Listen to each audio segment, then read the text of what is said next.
What does AI mean for my job? Yeah. Is it going to mean that I don't have a job, or my kids are not going to have a job? I think we are seeing the most disruptive force in history here. We will have for the first time something that is smarter than the smartest human. There will come a point where no job is needed. You can have a job if you want to have a job for personal satisfaction, but the AI will be able to do everything. We won't have universal basic income, we'll have universal high income. Good evening, everybody. Welcome. Elon, thanks for being here. Thank you for having me. We feel very privileged. We're excited to have you. Right, so I'm going to start with some questions and then we're going to open it up. Let me get straight into it. So, Bill Gates said, "There is no one in our time who has done more to push the bounds of science innovation than you." Well, it's kind of him to say. Yeah, well, that's it. That's a nice thing to have anyone say about you. Nice coming from Bill Gates. But oddly enough, when it comes to AI, actually, for around a decade, you've almost been doing the opposite and saying, hang on, we need to think about what we're doing and what we're pushing here and what do we do to make this safe, and actually maybe we shouldn't be pushing as fast or as hard as we are. You've been doing it for a decade. What was it that caused you to think about it that way, and why do we need to be worried? Yeah, I've been somewhat of a Cassandra for quite a while, where people would, I would tell people, we should really be concerned about AI. They'd be like, what are you talking about? They've never really had any experience with AI. But since I was immersed in technology, I have been immersed in technology for a long time, I could see it coming. But I think this year there have been a number of breakthroughs. I mean, the point at which someone can see a dynamically created video of themselves, somebody can make a video of you saying anything in real time, or me. So there's sort of the deepfake videos, which are really incredibly good. In fact, sometimes more convincing than real ones. And deep real. And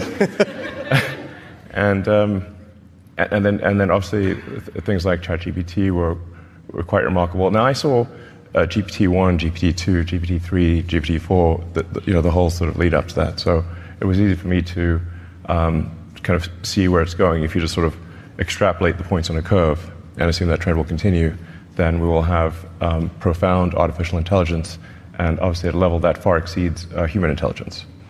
But I'm glad to see at this point that people are taking safety seriously, and I'd like to say thank you for holding this AI safety conference. I think actually it will go down in history as being very important. I think it's really quite profound.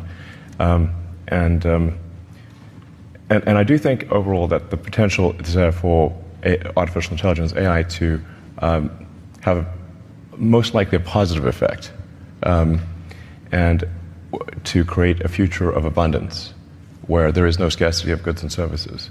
But it is somewhat of the magic genie problem, where if you have a magic genie that can grant all the wishes, usually those stories don't end well. Be careful what you wish for, including wishes. Yeah. So you talked a little bit about the summit, and thank you for being engaged in it, which has been great, and people enjoyed having you there, participating in this dialogue. Now, one of the things that we achieved today in the meetings between the companies and the leaders was an agreement that externally, ideally governments, should be doing safety testing of models before they're released.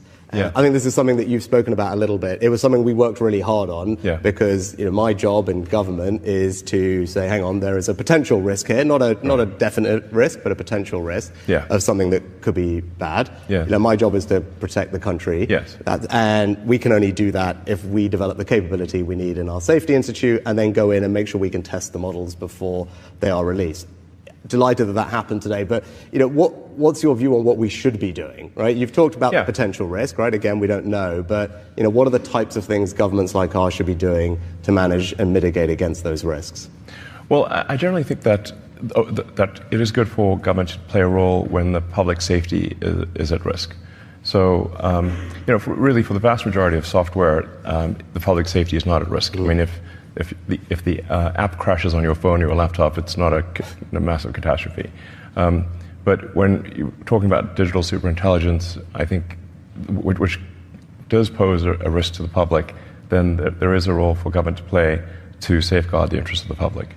And this is, of course, true in many fields, aviation, cars, I deal with regulators throughout the world because of Starlink being communications, rockets being aerospace, and cars, being vehicle transport. So I'm very familiar with dealing with regulators, and I actually agree with the vast majority of regulations. There's a few that I disagree with from time to time, but 0.1% probably, or less than 1% of regulations I disagree with.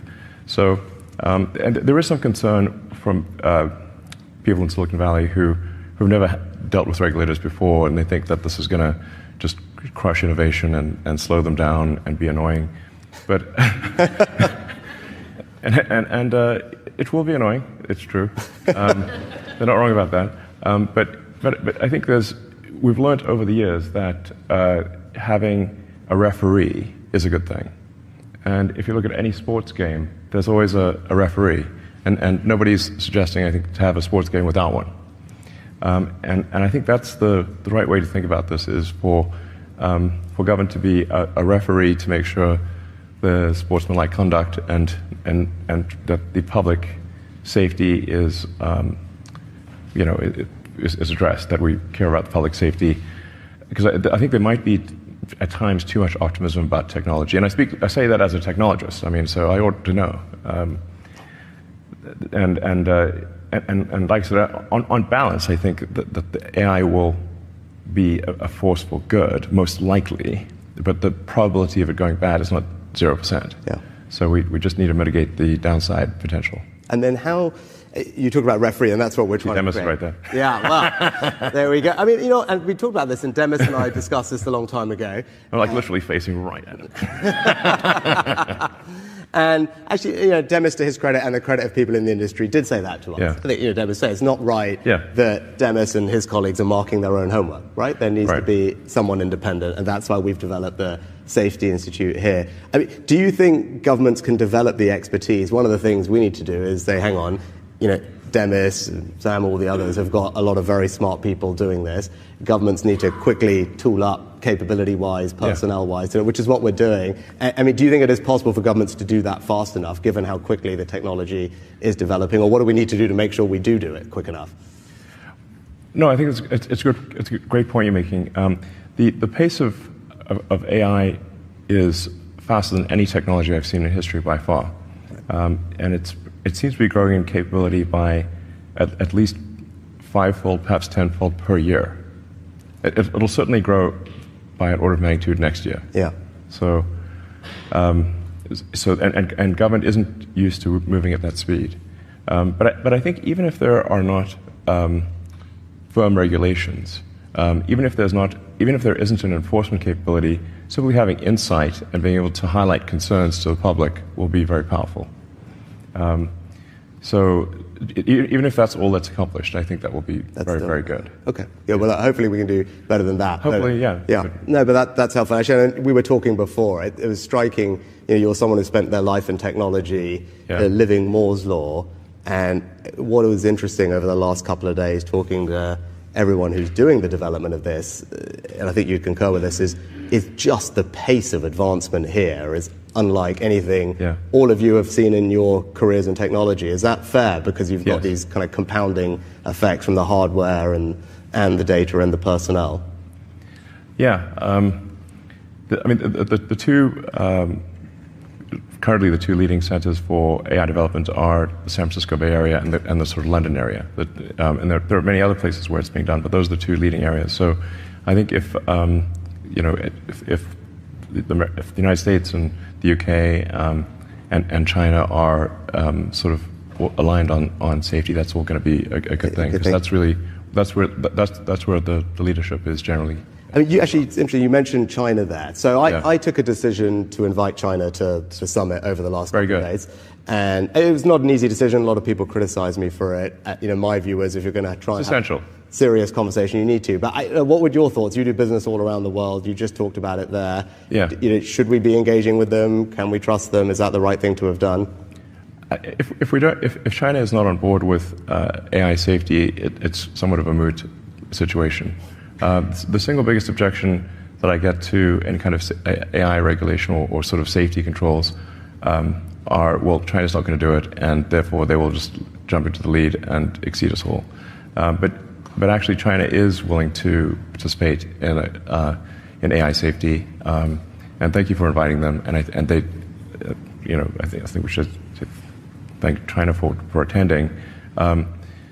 When I was in China earlier this year, my main subject of discussion with the leadership in China was AI safety, and saying that this is really something that they should care about, and they took it seriously, and you are too, which is great.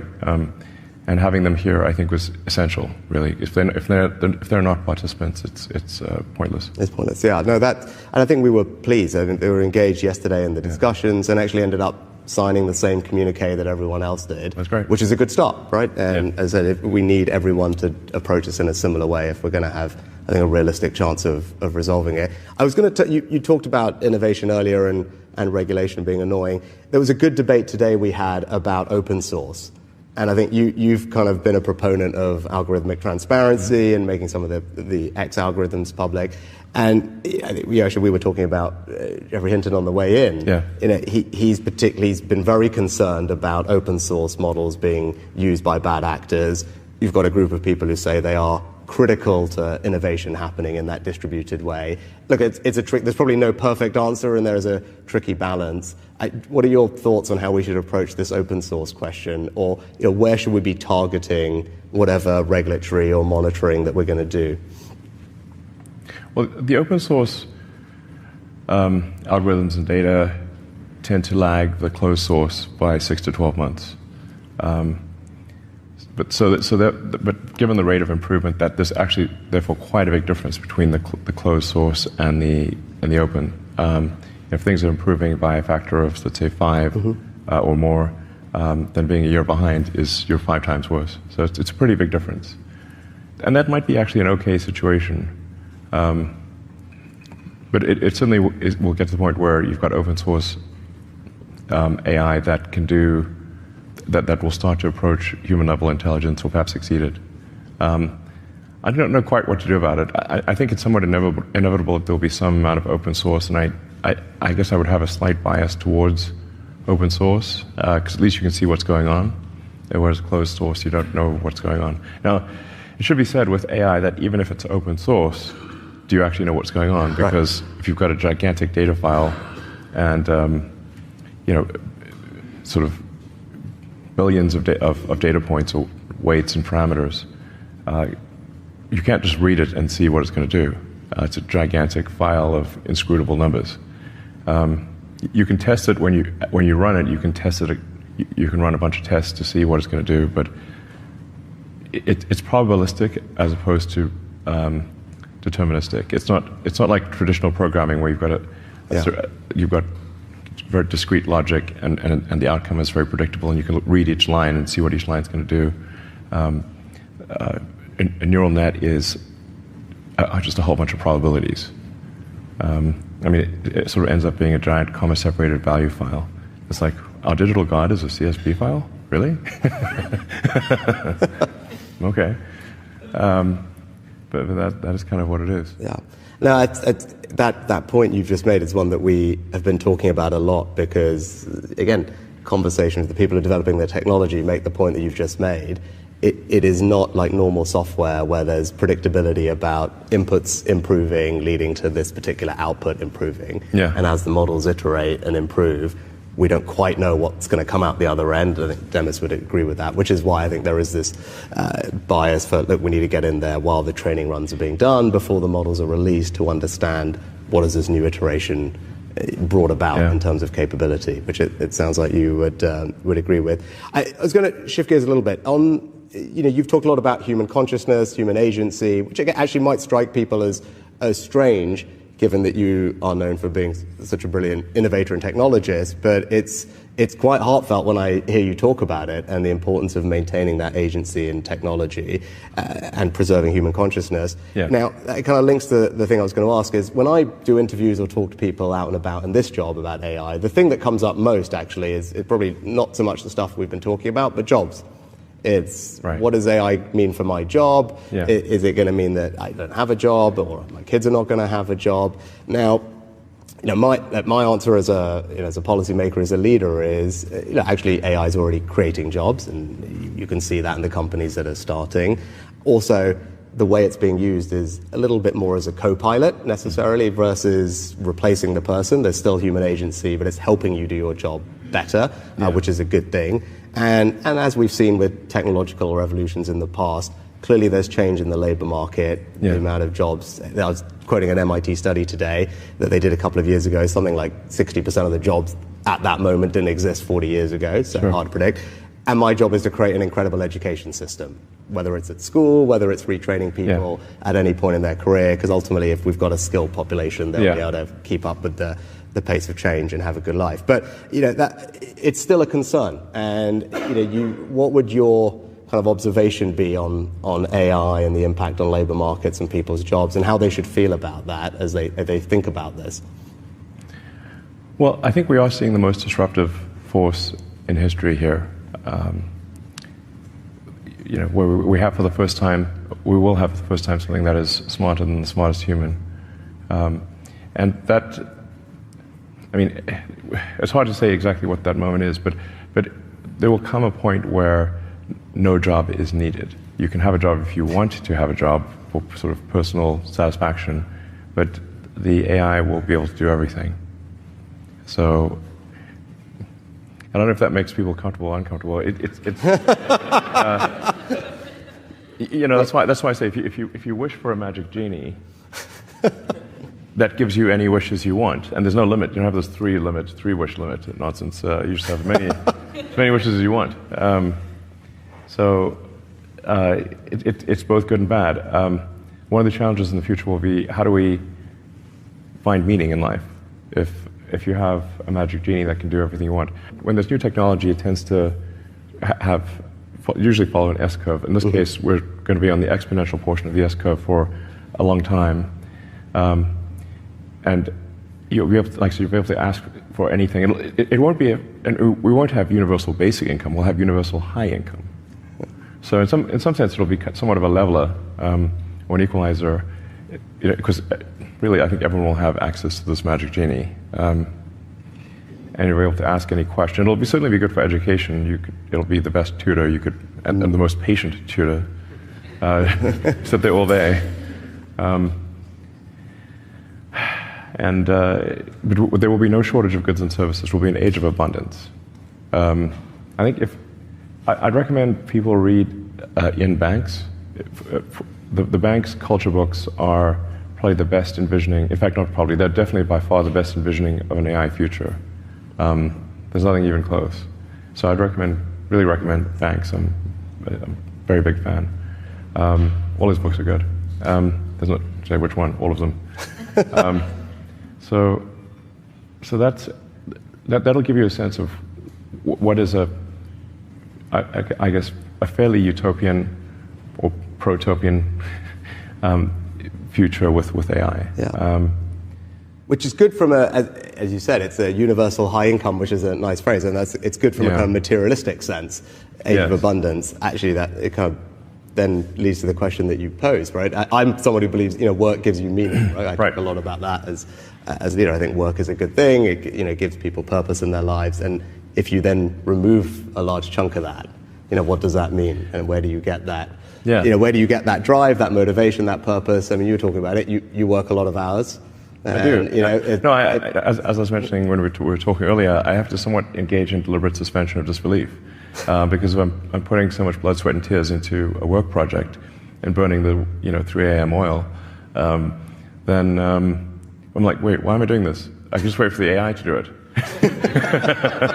I'm just lashing myself for no reason. Yeah. I must be a glutton for punishment or something. We call Demis and tell him to hurry up, and then you can have a holiday, right? That's the plan.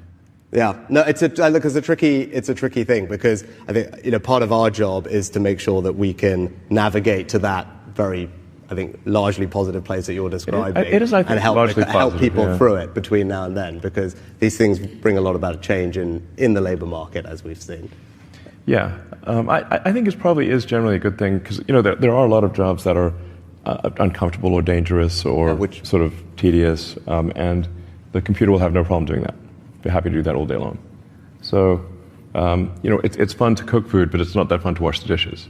But the computer is perfectly happy to wash dishes.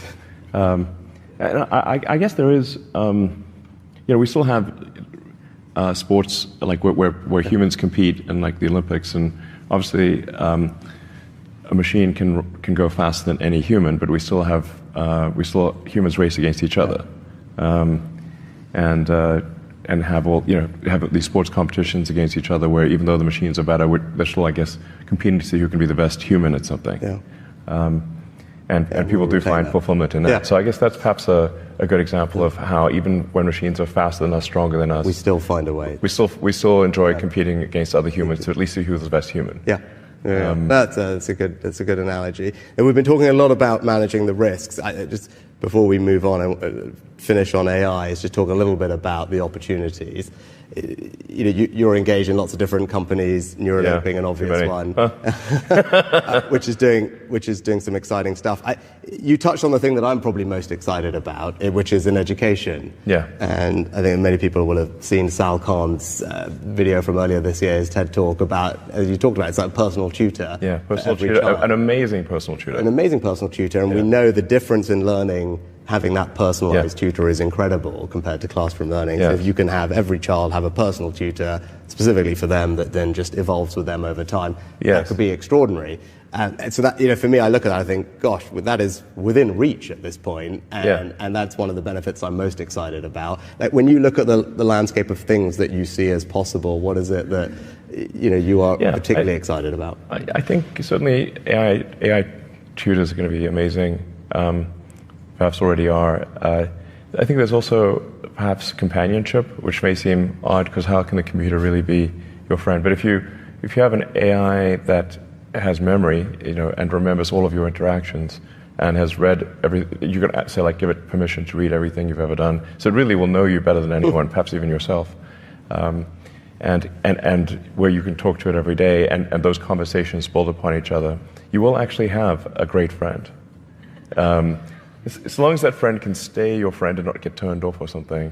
Don't turn off my friend.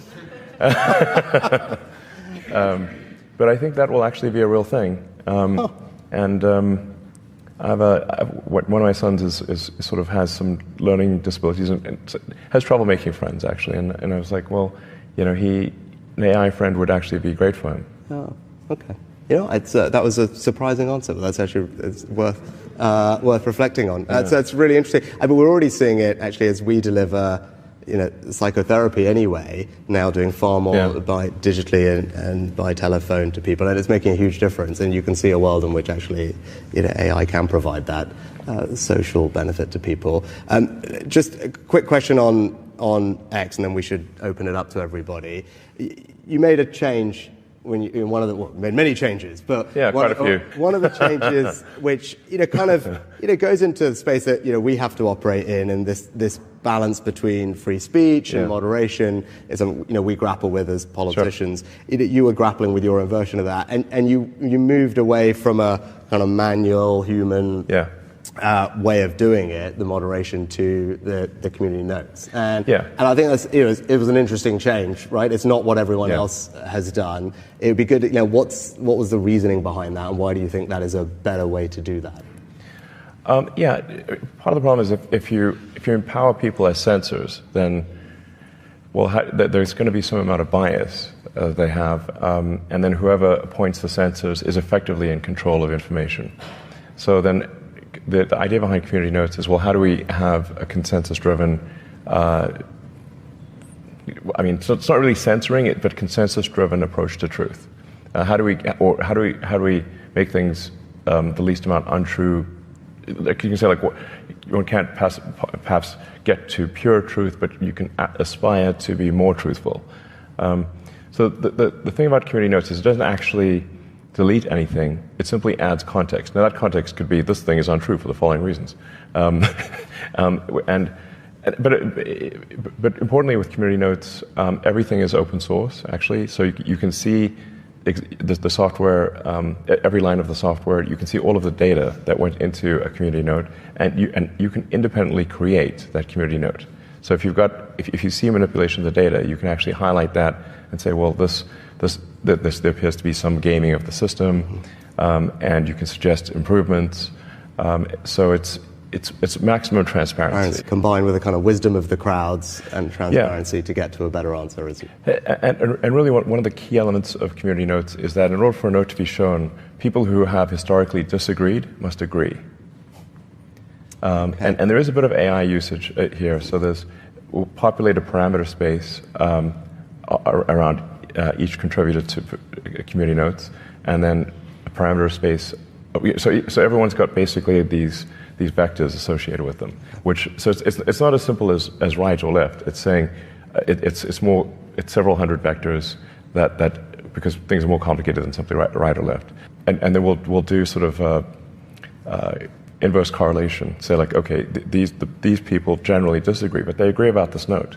Okay, so then that gives the note credibility. Okay.